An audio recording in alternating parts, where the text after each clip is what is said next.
All right, well, why don't I go ahead with some introductions, although this person may not need any introduction, as one may be able to tell from the chatter that's been going on in the background. But welcome to Grand Rounds here on January 24th for the Department of Medicine. And we are so pleased to have one of our own back. So I'm introducing this morning Dr. Iris Wang, who is an assistant professor in the Division of Gastroenterology and Hepatology in the Consultative GI group at Mayo Clinic. She's from New York City, but her claim to fame is her time here at Emory, where she was a resident and then chief resident in our residency program. Her chief residency was in 2016, where she oversaw our Midtown Hospital with the expert partnership with Dr. Malik. Unfortunately, then we lost her to Rochester, Minnesota, where she completed her GI fellowship and is now, as you heard, on staff. In addition to general gastroenterology, her clinical focus is in disorders of gut-brain interaction, including the irritable bowel syndrome, functional dyspepsia, and chronic abdominal pain. But Iris is also developing a rockstar research portfolio.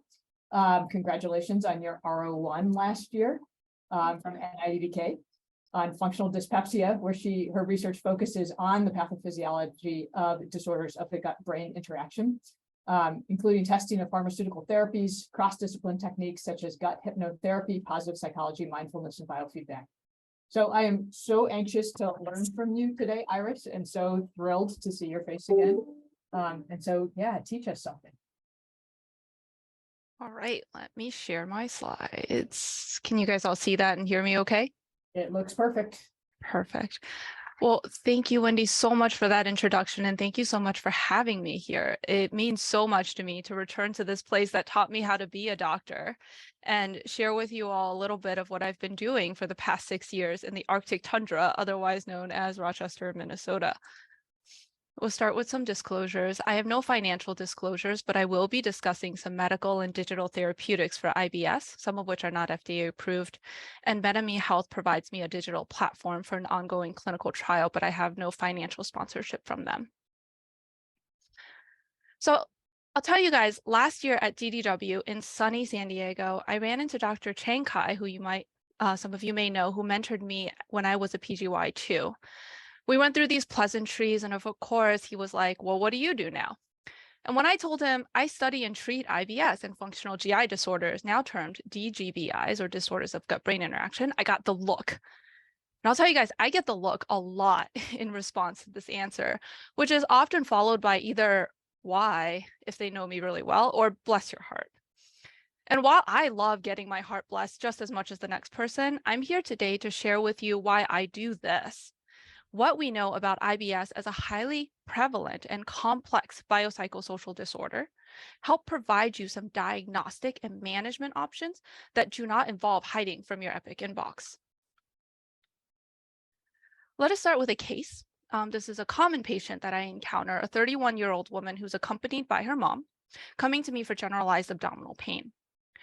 Her past medical history includes bowel problems since childhood, 1 or 2 ED visits as a young child for constipation. She's needed some disimpaction in the past, and worsening of symptoms since her pregnancy. The pain is worse in the left lower quadrant, but it can get generalized. It's got some bloating, distension. It's relieved with a bowel movement. She can have days of loose stools, though, lasting up to 4 to 5 episodes a day, Bristol type 6. As we delve into the past medical history, she tells me she's got seronegative arthritis, some fatigue, chronic shoulder back pain, migraines.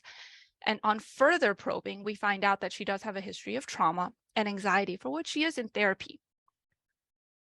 But wait, before you guys turn off your Zoom or open your email or proceed to ignore me and tune out, I know. I get that anxiety that you're already feeling hearing about this patient. So let's rewind. Stick with me, and hopefully by the end, you'll feel a lot better about future encounters with these sorts of patients. So let's start with the why. As Jennifer Spicer often teaches me and reiterates, why is the most important place to start. Why are you here? Why do I do this? IBS is everywhere. IBS makes up 10 to 15% of a US population, 10 times the prevalence of IBD. 1 in 10 people. So inevitably, even if you're not a GI doctor, somebody's going to ask you at brunch, at a cocktail party, over the holiday dinners, to talk to them about their IBS symptoms. Despite this prevalence, only 40% of these people meet the criteria who meet the criteria for IBS actually seek medical care. That 40% accounts for 25 to 50% of all referrals to GI. As internal medicine doctors, you make a diagnosis of IBS 1.3 to 1.6 times a week, and GI can make this diagnosis up to 5 times a week. This accounts for an estimated direct healthcare cost of up to $10 billion a year. And this doesn't include what patients spend on medications, economic costs of lost productivity, or overall healthcare kind of utilization. And our patients are suffering. Patients who were asked with IBS were willing to give up 10 to 15 years of life expectancy if they were able to get a cure for their disease. And doctors underestimate how much our patients are willing to pay, willing to wait, and willing to tolerate side effects as long as a treatment works. I often tell my patients, yes, it's not cancer, but just because this doesn't kill you doesn't make it any easier to live with. We in the medical field as physicians are biased.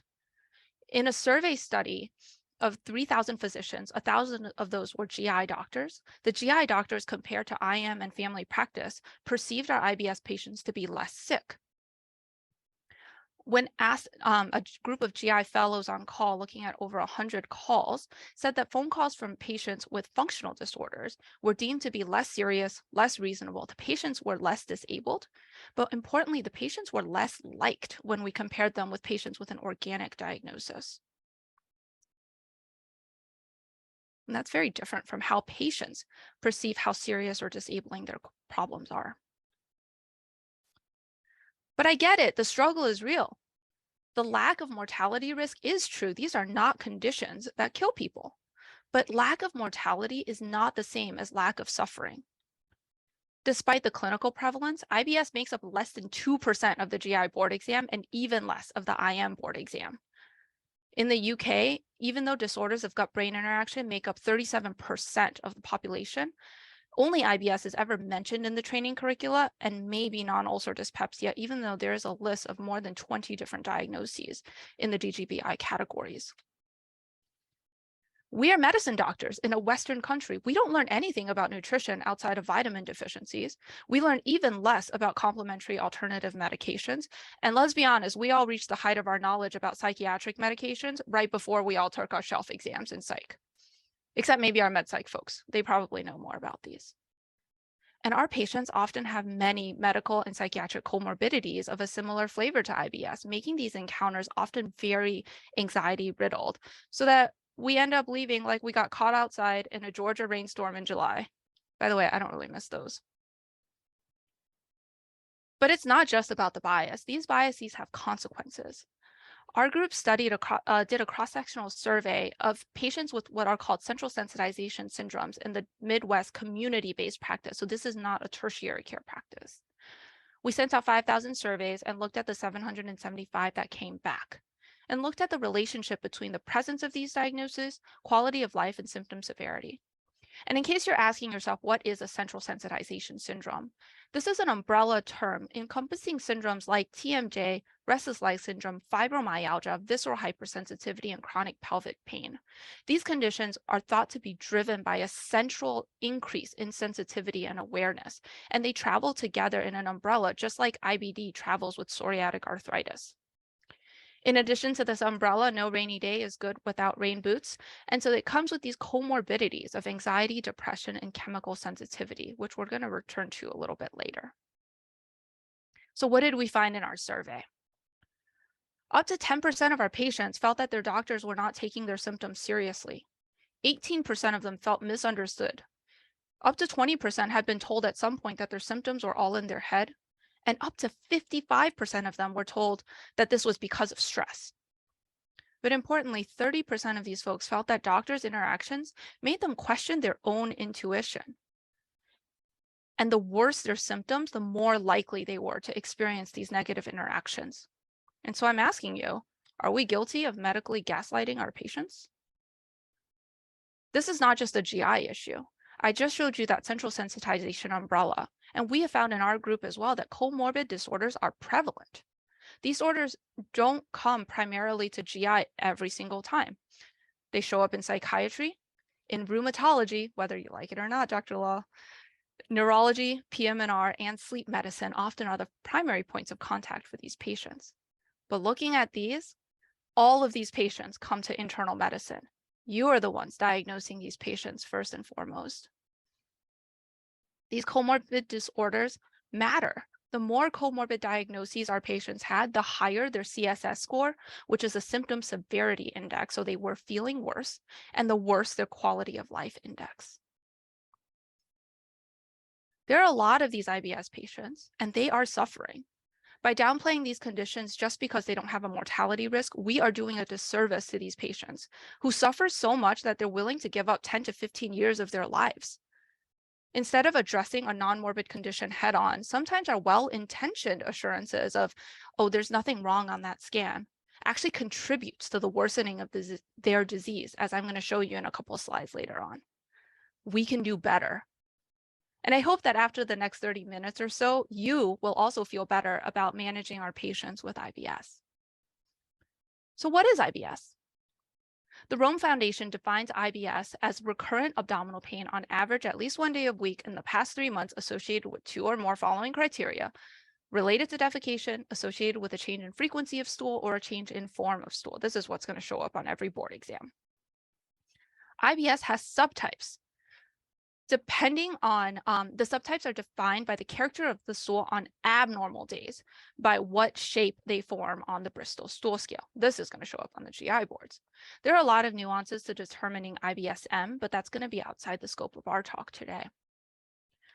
What I'd like to share more with you is what is not IBS. Many of these disorders that I'm going to mention were previously lumped under an IBS diagnosis because they can present with very similar symptoms, meeting that clinical criteria.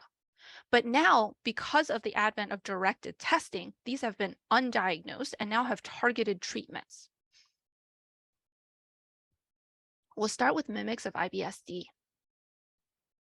The ACG and AGA clinical guidelines on IBS recommend testing for several conditions. And so here's a table of what those guideline-based tests are, what they're testing for, and what targeted treatments are available for these disorders. I'm not going to go over each of these in details, but I wanted to provide you this table just for reference. Celiac disease is starred there because I want you to remember that celiac disease can also present with constipation. IBD, while you might think about it often coming with a bleeding picture, which is going to be not like IBS, can also come with just diarrhea depending on what portion of the bowel is impacted. And so fecal calprotectin has been shown to have very good testing parameters to identify presence of an inflammatory diarrhea as opposed to an IBS diarrhea. What about IBS-C? It's important really to keep in mind that there are many secondary causes of constipation. With the now younger rates of colorectal cancer, any associated red flag, rectal bleeding, lack of age-associated screening buys that patient a colonoscopy, or at the very least, a flexible sigmoidoscopy. The endocrine and metabolic etiologies can be ruled out with some pretty simple blood testing and should be considered.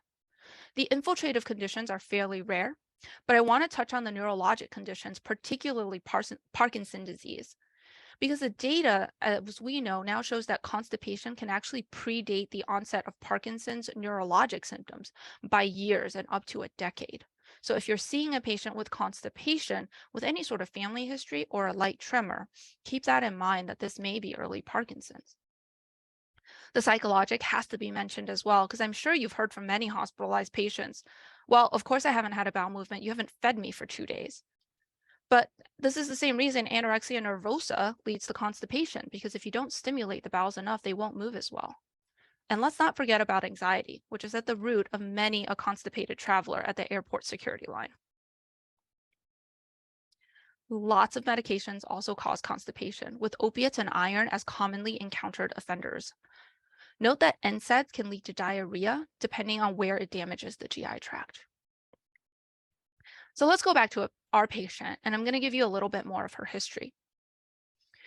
Going into her bowel history, she actually has a bowel movement every 3 to 4 days, Bristol type 1 to 2, with some straining, no blood, and position changes, or what I like to call toilet yoga, where she's moving, rocking back and forth, side to side, etc., to help that bowel movement come. She's never had to manually disimpact. She does have a history of incomplete evacuation where she feels like there's probably some more left, but nothing is coming out. And she is exhausted after those bowel movements. Her previously reported loose stools actually occur 1 to 2 times per month following a hard bowel movement. She has urinary hesitancy with incomplete bladder emptying and frequency of urination, and she's actually undergoing some workup for possible interstitial cystitis. She's G4P3, has had vaginal deliveries with a prolonged labor and vacuum-assisted delivery on her first child. And you're wondering, oh, well, why are you telling me this? Do we refer to GYN, urogynecology? Do I get to say this is not GI and ask for a different consult? Actually, I'm going to ask for your indulgence to come with me down a little bit of a rabbit hole and talk with me about one of my favorite teaching topics, which is pelvic floor dysfunction. Why is this so important? This IBS driver and mimicker accounts for 37% of referrals to tertiary care GI, and yet we hardly ever mention its existence. This condition is easily diagnosable and has targeted treatment options. It's fixable. And so I do want to ask for a few minutes of your time to share with you this spiel that I give to my patients, my residents, my fellows, honestly, anybody that will listen to me about what is the pelvic floor. So here's what I say. While we all know that there's a diaphragm separating our chest and abdominal cavities, what very few people know or remember is that there's a second diaphragm that separates our abdomen and pelvises. And just like that abdominal diaphragm allows controlled passage of our aorta, our esophagus, the pelvic diaphragm allows controlled passage of the contents of our bladder, our uterus, and our rectum. The most active of these muscles is highlighted here, called puborectalis. This muscle right here, and it is contracted at rest, acting like a sling around these organs of the pelvic floor. By being contracted at rest, this muscle keeps the rectum pulled up into this acute sharp angle to prevent waste contents from falling out as you go about your daily business. But in order to effectively evacuate, you have to be able to relax this muscle to open up that rectal angle. So many people cannot do this. Up to 37% of them coming to see me for constipation. I suspect this condition when I get components of the history, like they are straining when having a bowel movement, those position changes, incomplete evacuation, and vaginal splinting. Okay, what is vaginal splinting? I ask about vaginal splinting always by saying, okay, I know this sounds weird, but have you ever felt like or needed to push on the back wall of the vagina in order to help the bowel movement come out? And if they've never done that, they look like me like I have 3 heads. But if they have, I'm this genius doctor who now understands the root of all their problems. Trust me, it's worth the gamble. Looking at this picture here, now you may understand why urinary symptoms and something like dyspareunia may make more sense, because look at where that muscle is and where these organs are located. When puborectalis contracts, part of that dyssynergia can be pain. And so you can see why urination or intercourse may become painful for these patients. This workup starts with a thorough digital rectal exam, and I could probably spend 30 minutes telling you how I do one of those, but we'll move on to some more formalized testing. A little further into the rabbit hole for our GI folks in the audience, these defecatory disorders can be further separated into spastic and obstructive disorders. This is a little bit of an extra differential for my GI folks, but the summary of this slide is going to be that the spastic disorders are better identified with formal manometry testing in the anal rectum, whereas the obstructive disorders are better identified with defecating proctograms, either with an MRI or fluoroscopy. Our group with my mentor, Dr. Camilleri, has also found that rectal gas volume seen on a CT scan done for any reason can give you a hint as to which patients cannot relax their pelvic floors. These people who cannot relax the pelvic floors tend to retain a lot of rectal gas, and their rectums actually dilate over time. So if you draw an area around that gas bubble seen on even a scalp film of a CT scan, anything greater than 900 millimeters cubed has a positive predictive value of 69% for a diagnosis of rectal evacuation disorder. Pretty good idea for you to guide testing on your constipated patients. As part of my research and fellowship, I took a look at the other side and studied the prevalence of what's called descending perineum syndrome, where that entire perineum you see on the picture in the MRI actually falls below the pubococcygeal line, which is this red line here. This leads to obstructive defecation and ineffective evacuation. And what we found was that this was more prevalent in those with connective tissue disorders like Ehlers-Danlos syndrome, associated with increasing age, female gender, a history of hysterectomy, as well as number of vaginal deliveries and the number of deliveries overall. And so when I take a history of a constipated patient, gynecologic history is always part of that history and physical, not physical, just the history. All right, back to our regularly scheduled program. What is IBS? Is it all in their head? Well, I'll tell you, it's probably partially in their head, but that's only one piece of the story. Extensive work has been done in both the basic and translational sciences to show that each of these mechanisms I'm going to show you play a role in the pathophysiology of IBS, supporting the use of the therapeutic options that I've listed. There's an alteration in how the enteric nervous system communicates with your CNS, and that's the gut-brain axis. There's actually increased myelination of the ENS and CNS neurons in patients who experience IBS symptoms. Gut immune dysfunction has been shown by an increase of mast cell density and mast cell activity at the level of the epithelial cells. There's alteration in gut motility, or how quickly the gut moves.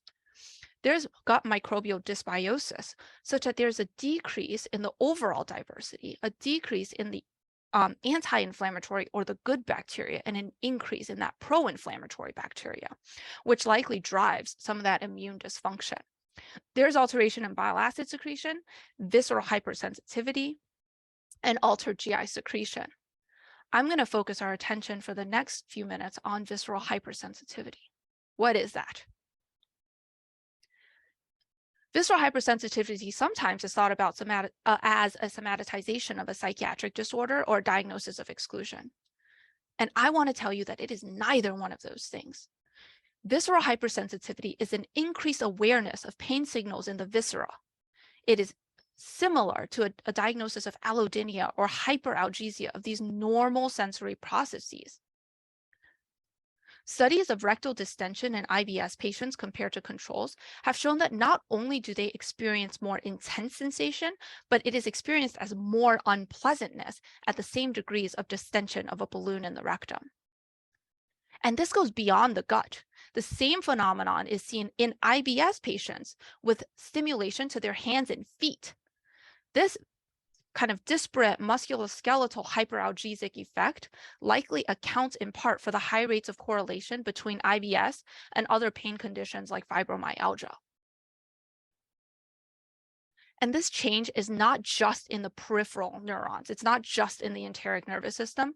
The other part of this gut-brain interaction is centrally driven. This portion is in their head. Chronic pain actually changes the brain matter with a correlation between pain catastrophizing and pain duration to degrees of change in various regions. How does this happen? Let me introduce you to the vicious cycle of DGBIs, including IBS. Patients start out with gastrointestinal symptoms that are disruptive to them, prompting them to seek care and referrals to get to the bottom of these distressing symptoms. This leads to that medical workup. They get scoped, and often they're told there's nothing wrong with you. There's nothing wrong on these tests. They're still suffering, so they go ahead and seek a second opinion, and usually they get referred for further workup. This is when you and I usually see them. They get more tests, trials of drugs, potentially surgeries, and sometimes iatrogenic harm, and this drives up our healthcare costs. None of that usually comes back positive, though, and so patients experience invalidation that their doctors can't find what's wrong with them. And we as physicians experience frustration that we're not giving our patients an answer.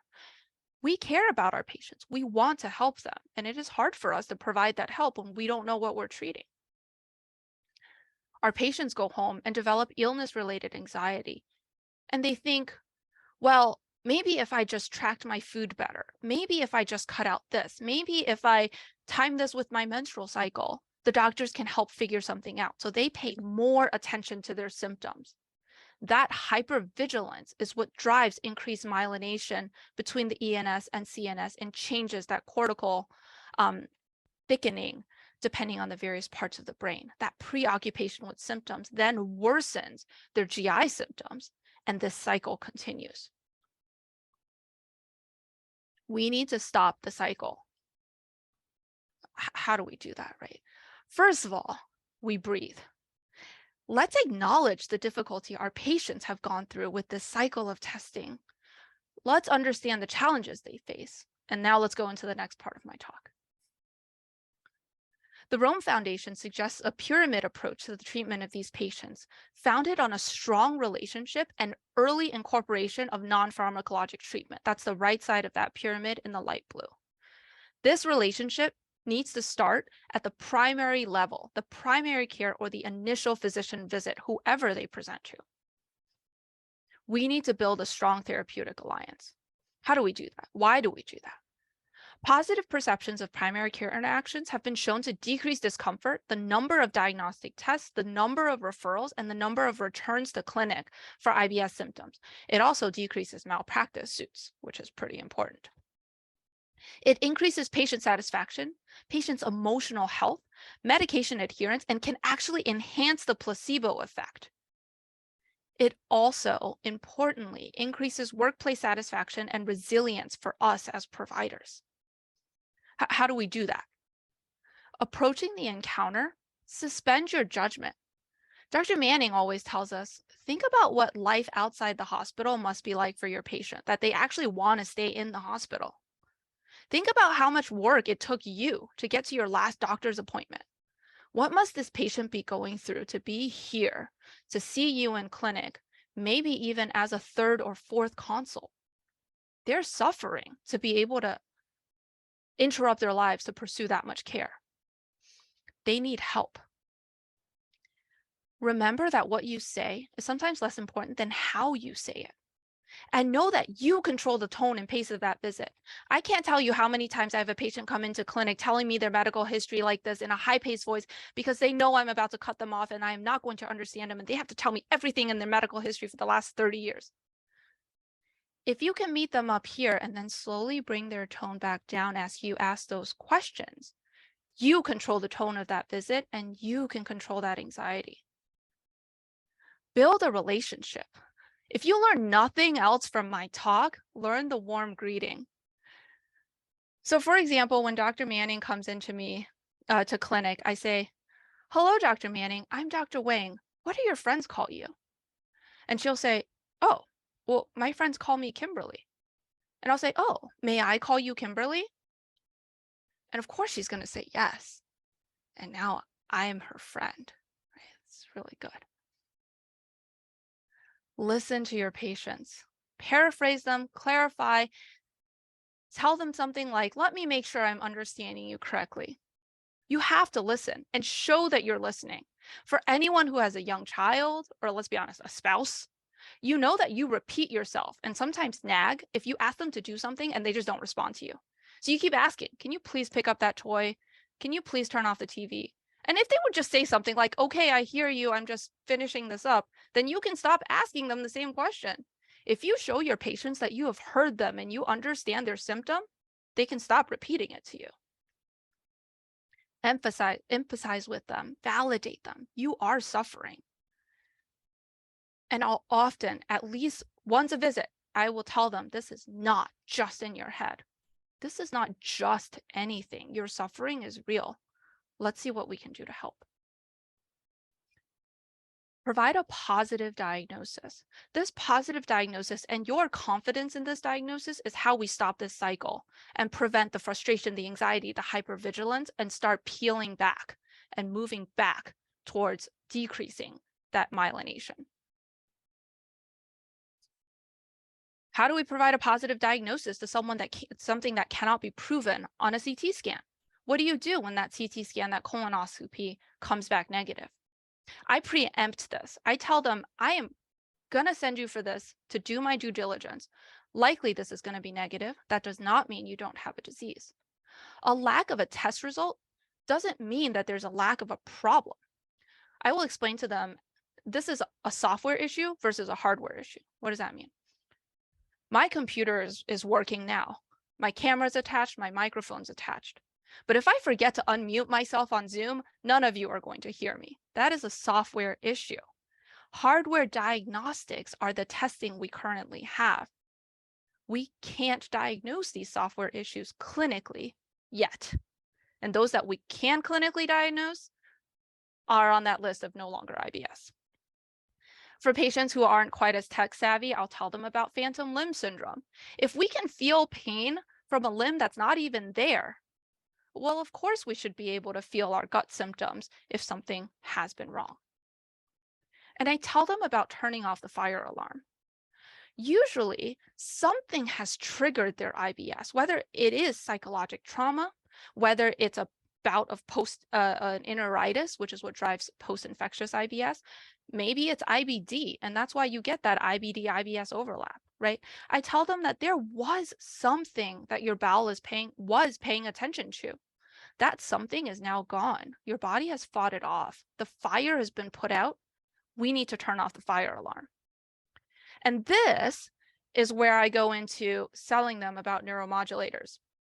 We talk about how the enteric nervous system is made up of the same nerves as the central nervous system. And so they respond to the same neurotransmitters.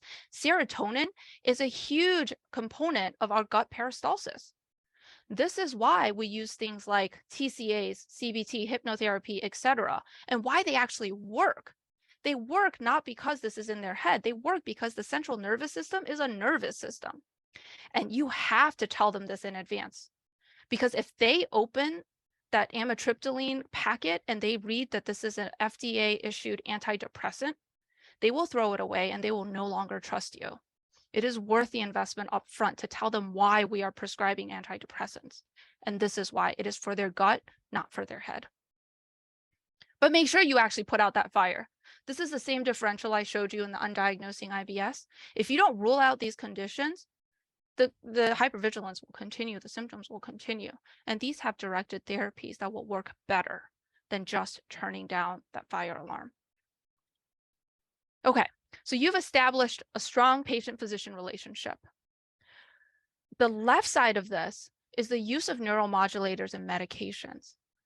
That's a talk in and of itself, and something that you're probably more familiar with than some of the other stuff I'm going to share with you.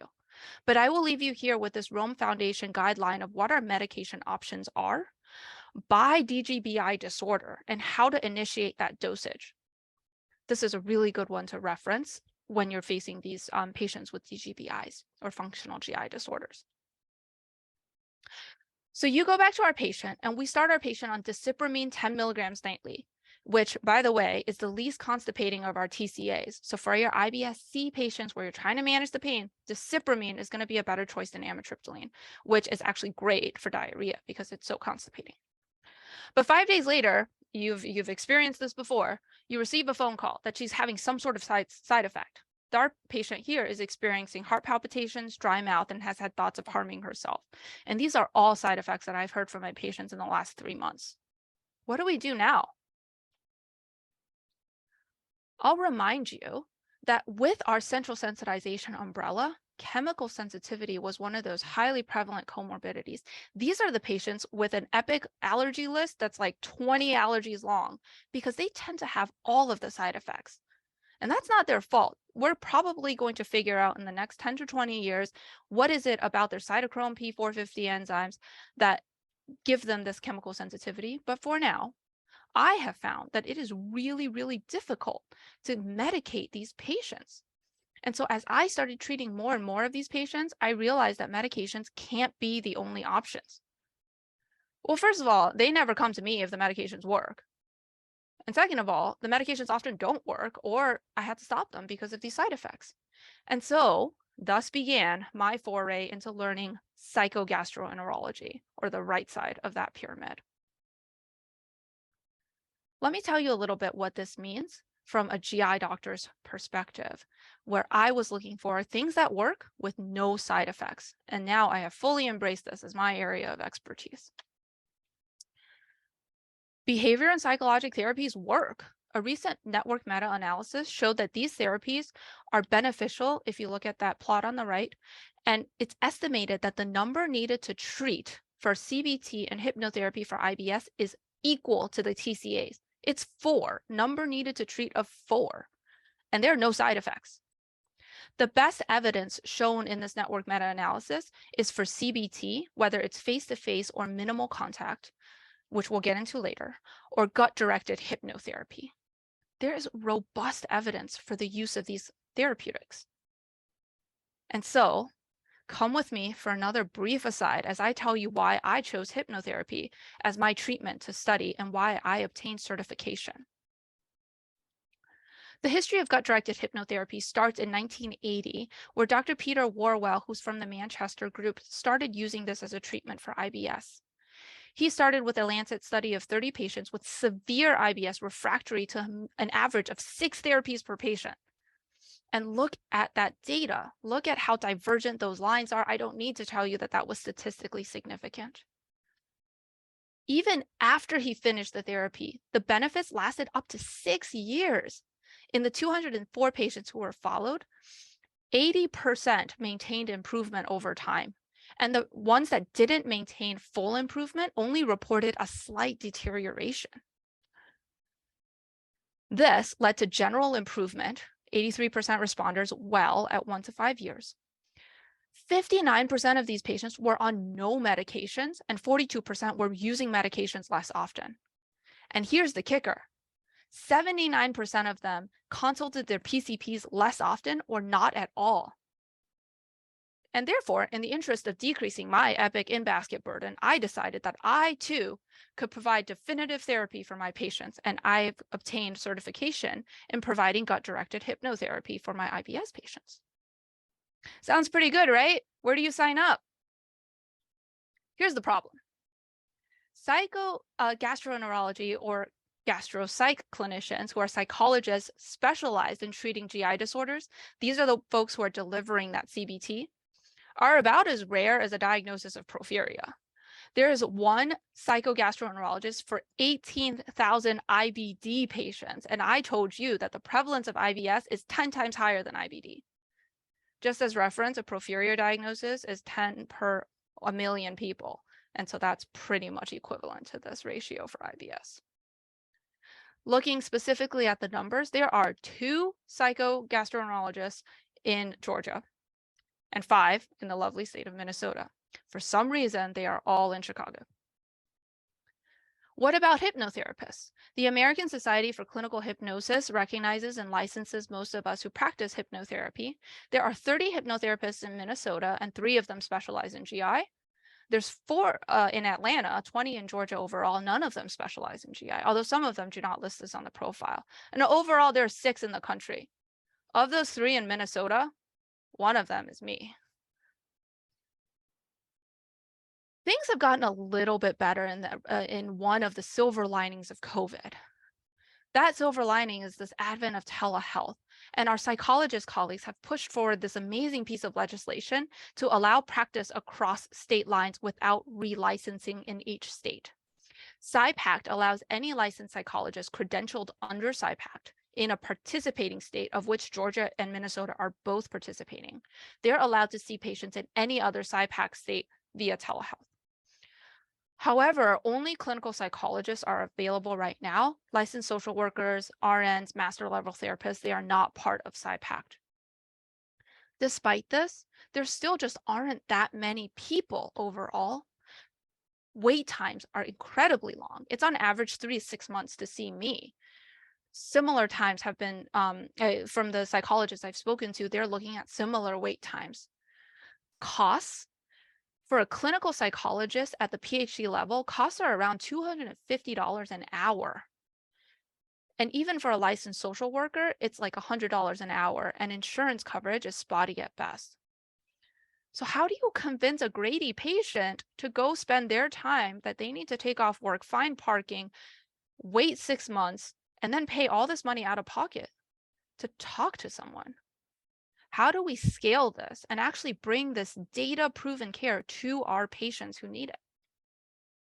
Let me welcome you to the era of digital therapeutics.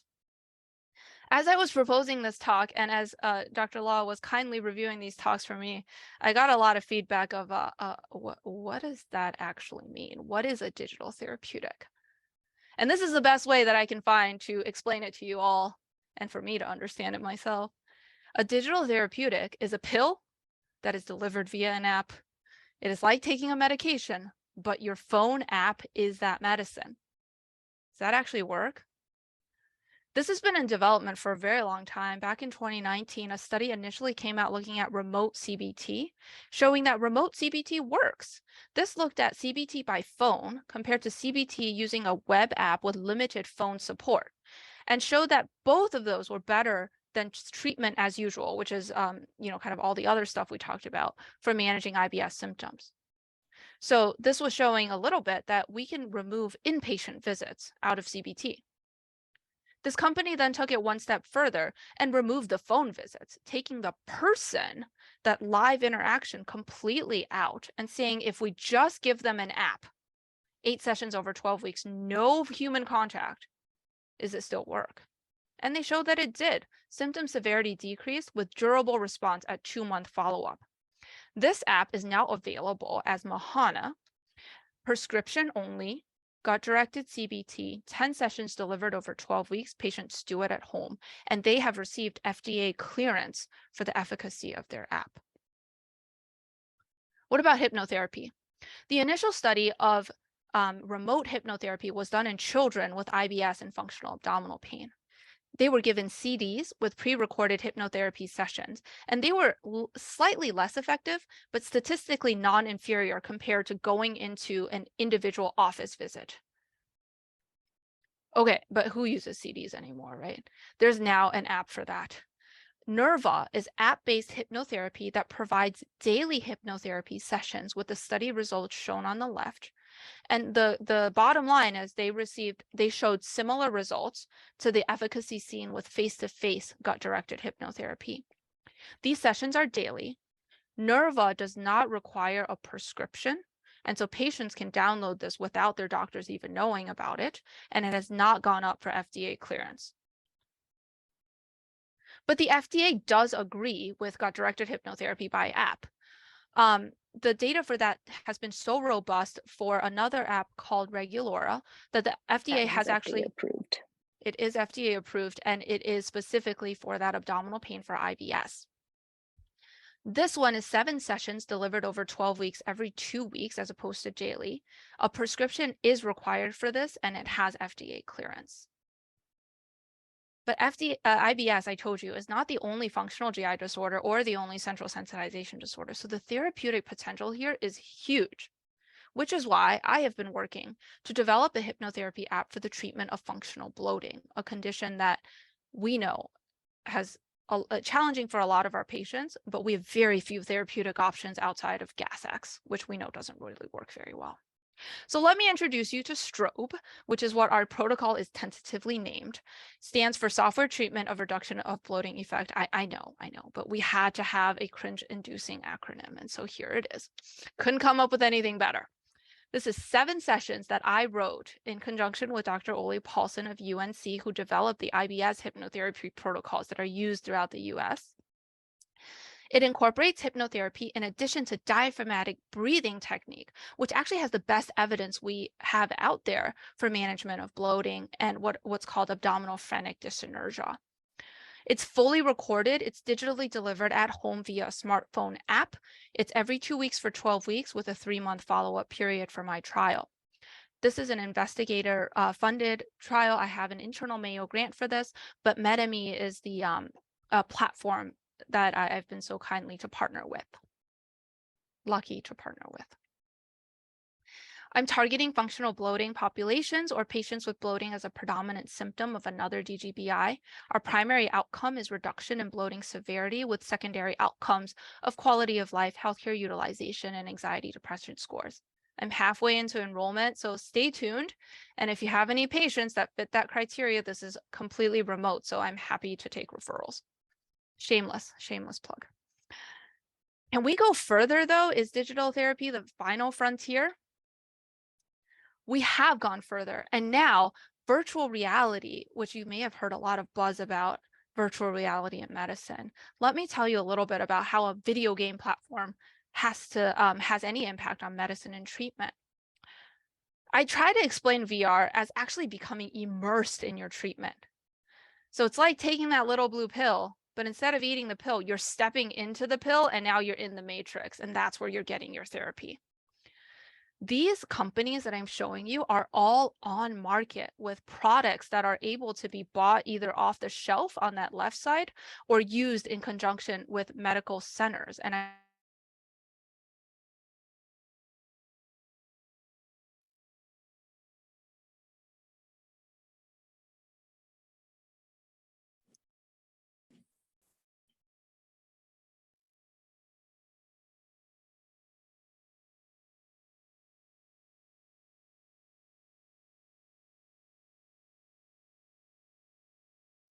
Hold tight, we'll get her back.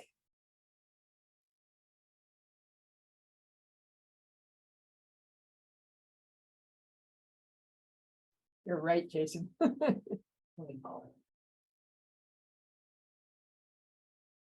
of VR and GI. On the endoscopic side, there's a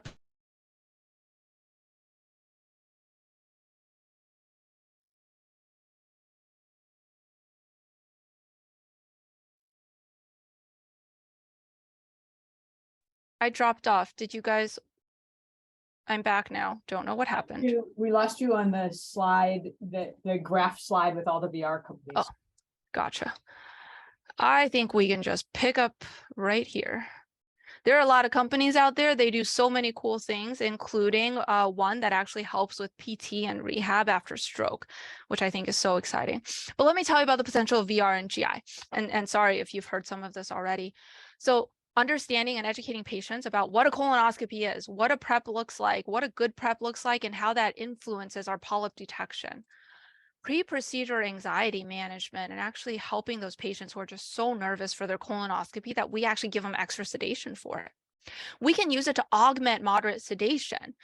There are companies that have an off-the-shelf product to do this and can actually use completely VR-based sedation. I actually had a meeting with one of them earlier today, and there was a 70% decrease in propofol use with their platform during a colonoscopy.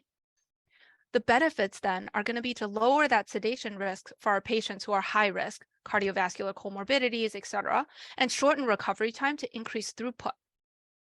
On the GI functional DGBI treatment side of things, we can help them understand the gut-brain axis.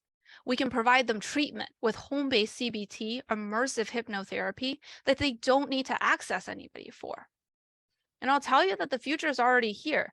Our colleague Brennan Spiegel over at Cedars-Sinai has already developed this company called Applied VR, where you can go into an IBS VR virtual clinic, and in the classroom, you can learn about that gut-brain axis, and you can actually go to an urgent care to get a hypnotherapy or CBT-based treatment to manage an acute pain episode. So the future is here.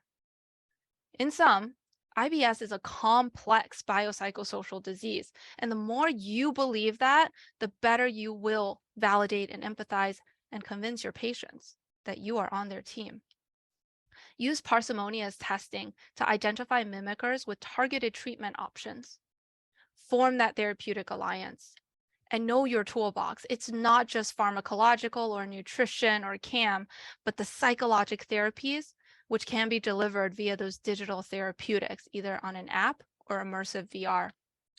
Here are some resources that are helpful. The Rome Foundation, Psychogastroenterology, both of those have lovely resources for both clinicians and patients. The International Foundation is mostly a patient-facing society, but it's a good place to refer your patients should they need more help, more support, and they do a lot of support groups as well. ASH, ABCT, and Psychology Today are all websites that you can type in a zip code and find a provider close to home, which is helpful for your patients who are traveling from other places. And I'll leave you with this. The future is bright. This is a picture of what's called a sundog. And for those of you in the audience who don't know, this is a phenomenon that occurs when it is so cold that the air literally freezes and the sunlight refracts off the ice crystals in the air, which occur starting at -15 degrees Fahrenheit. This is a picture my husband took that he managed to snap before the electronics on his camera froze, because that's how cold it was. I'd like to thank my mentor, Dr. Camilleri, for all that he has taught me for the last 6 years, but also all of these amazing people at Emory without whom I would not be quite so cold today. I'll open the floor to Q&A. Iris, Dr. Wang, thank you so much. That was an extraordinary talk. I may tentatively confess that I wasn't sure where you were going to take us with that title, and that was amazing, both in the lessons that you taught about interacting with patients and patient relationships, and this topic, which is fascinating. So, let me start, and people feel free to go ahead and put your questions in the chat. You have totally got me on the train. I am convinced that this is the place that we should go. How come there aren't coordinated, interdisciplinary clinics or centers of excellence in, many academic centers around the country? And how does, why am I hearing about this for the first time now? That's a fantastic question. Thank you so much for bringing that up. It's a disservice, right? There should be multidisciplinary, interdisciplinary centers of excellence. And there are several academic centers that have done that. UNC has one, the University of Michigan has one. I can't tell you the number of obstacles I've run into trying to build one here, because I think for a number of reasons. I think the idea of a patient-centered medical home in many disorders and how beneficial that is relatively new in being something that's data-driven and also cost-efficient, right? And so when we talk about cost-effective care and establishing something new like this, you always need to prove that it's worth the hire. It's worth it to hire a GI gastro psych person. It's worth the hire to bring on a dietitian. And it's hard to study a lot of these patients and bring forth that data. The other thing too is there's just not that many of them out there. I have patients who have trouble finding a nutritionist who's able to talk to them about what a low FODMAP diet is. And so then to find those people and then recruit them to a new center is difficult.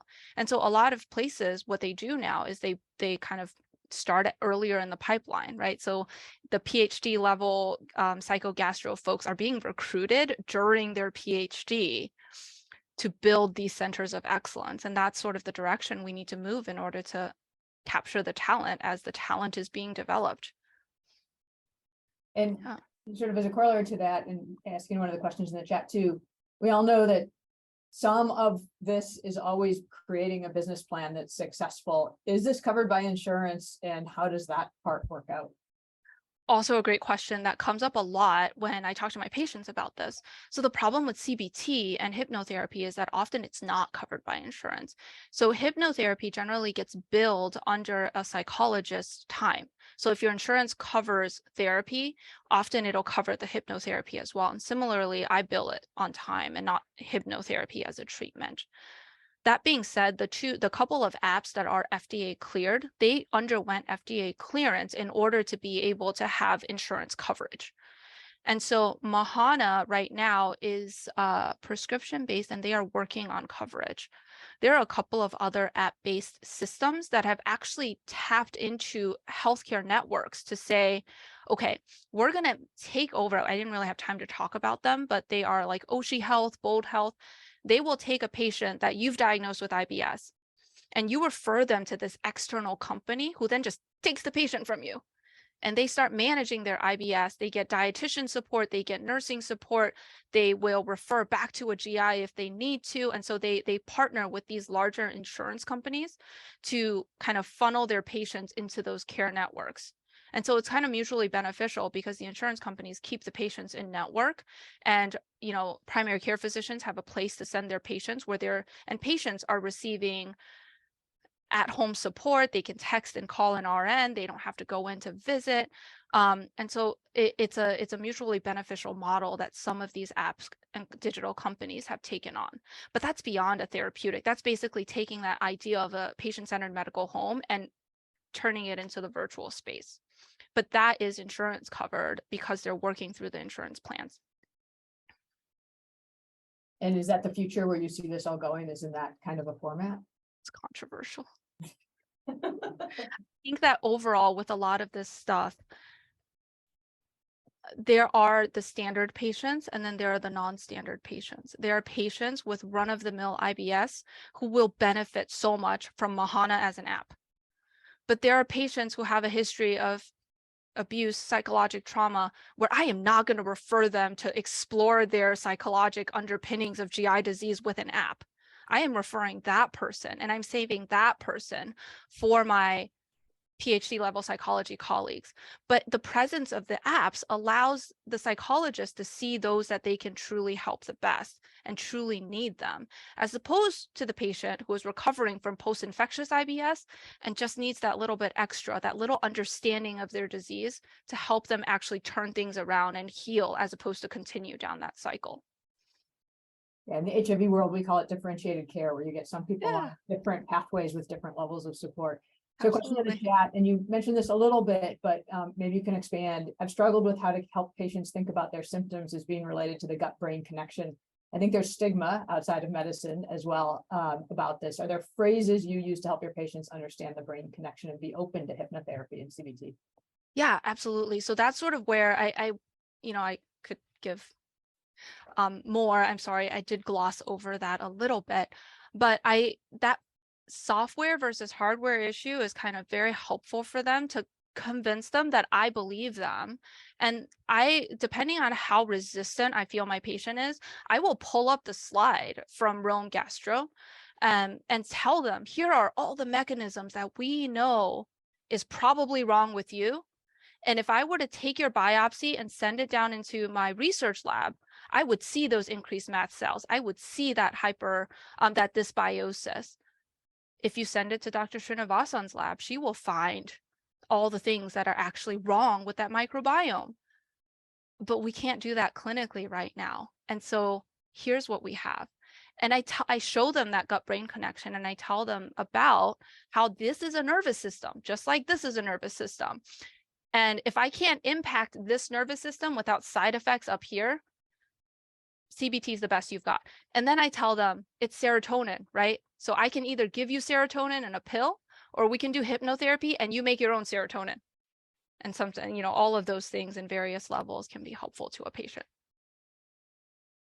And I think we're at the top of the hour, but I want to grab an opportunity for our division director in GI to ask her question. Thank you, Wendy. Iris, that was an amazing talk. Thank you. It shows your command over the whole subject. And my question is actually very specific. You showed us very nicely the importance about visceral hypersensitivity.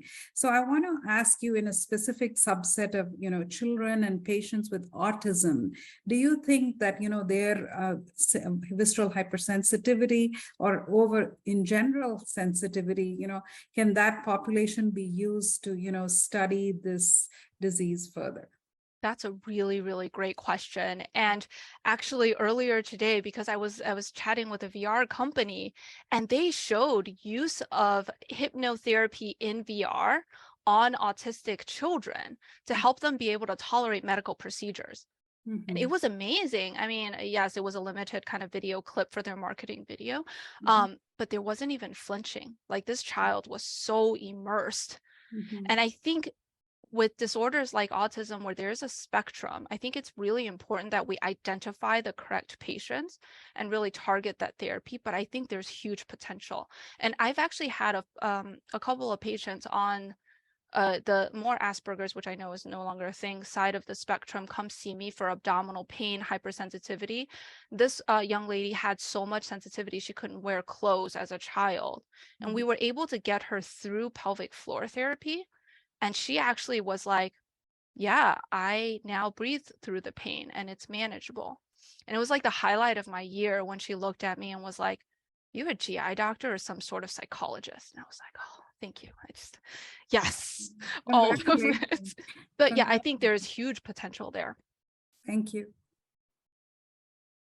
Well, Iris, that was really, really outstanding. Thank you so much for gracing us with your presence today. I have learned a ton, and also kudos to the rebound when your internet went down. Fantastic talk, fantastic. I saw in the chat now about the freezing in Minnesota. I think it's super apt, right? Hardware issues. Thank you so much for having me. It's such an honor to be here, and I hope I make you guys proud. You do every day.